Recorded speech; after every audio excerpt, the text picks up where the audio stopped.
Hello everyone and welcome to Gamer Everywhere. I hope you are doing fine. Today we will talk about the major problems PS5 needs to fix. Sony didn't have a lot of competition during the past console generation. The PlayStation 4 started hot out of gate and built a huge advantage rather quickly. The Xbox One couldn't keep up, and the Nintendo Switch, which came out years after the PS4, didn't have enough time to mount a formidable challenge. Sony won the generation, but there are no ifs, ands, or buts about it. The next console generation looms on the horizon. The PlayStation 5 is set to arrive sometimes in the 2020 holiday season. The Xbox Series X, Microsoft's competing machine, will launch in the same window. Though Sony won the last round, the new cycle raises a wealth of questions. Will Sony retain its title? What can the company do to ensure the PlayStation 5 is just as successful as the PlayStation 4? Here are few major problems Sony needed to address if it hopes to win once more with the PS5. If the company can hit these key areas, you will likely see yet another generation dominated by a PlayStation console. Number 1. Bring the power. All the stars aligned for the PlayStation 4 in 2013, and back then that spelled doom for the Xbox One. Microsoft's console came stumbling into the market at a higher price point. Even worse, the Xbox One also managed to pack in less power than PS4. When the mid-generation upgrades came along, Microsoft made up some ground, as the Xbox One X offered better performance than PS4 Pro, but Sony's lead at the point was just too overwhelming. The PS4 was uncatchable. Winning one console battle doesn't necessarily win you the war. Sony really needs to show up with a beast of a PlayStation 5 if it wants to keep Microsoft in second place. Microsoft will no doubt storm the holiday season in late 2020 with an ultra-powerful machine. In fact, the company has confidently shown off its new console for the most of 2020. Sony has been a bit more shy when it comes to PS5, and that's only given Xbox fans room to claim victory prematurely. If Sony wants to silence its critics, it needs to show the world the PlayStation 5 can go toe-to-toe with Microsoft's new system. It also needs to show off what the PlayStation 5 does better than the Xbox One X. The next generation will hinge on what Sony brings to the table. Number 2. Give away more games.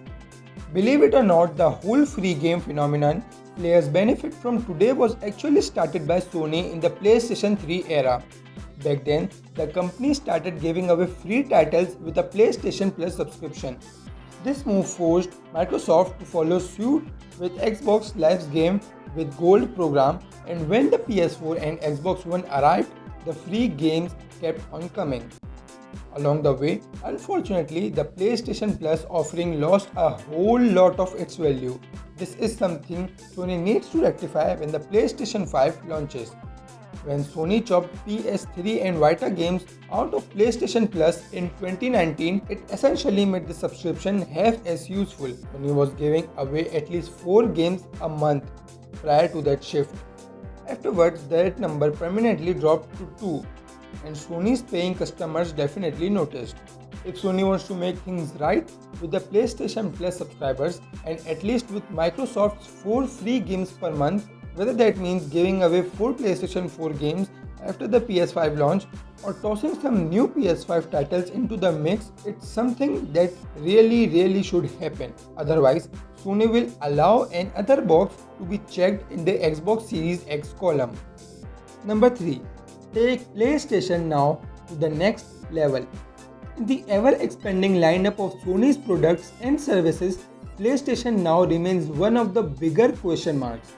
The service started as a way for Sony to offer backward compatibility via streaming. Over time, it morphed into a Game Pass like catalog subscribers could use to download select PS4 titles. In terms of streaming only future, PlayStation Now is something Sony could surely lean on to stay 1 or 2 steps ahead of the competition.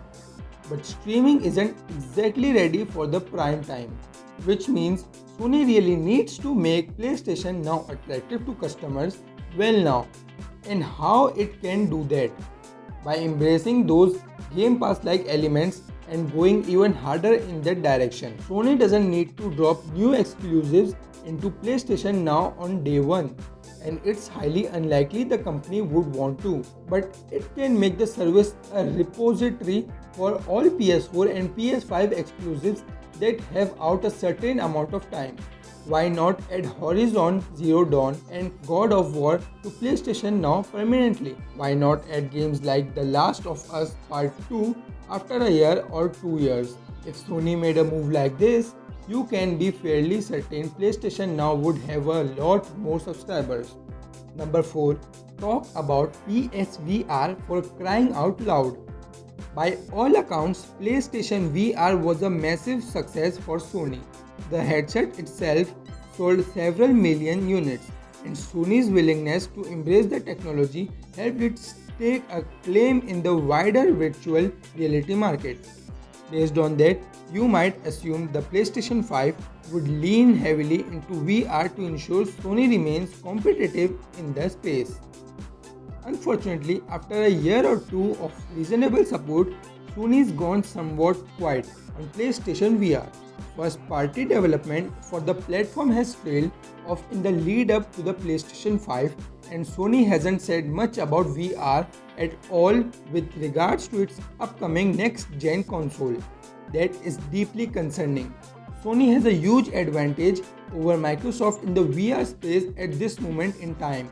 The latter isn't really making a VR play at all, which means if Sony focused heavily on PlayStation VR for the PS5, it would have something to offer Microsoft couldn't match. For some strange reasons, Sony is fumbling this opportunity. Sony needs to make sure PlayStation VR returns in a big way when the PS5 launches in holiday 2020. Otherwise, all the hard work that went into developing the PSVR platform and brand will have been for nothing.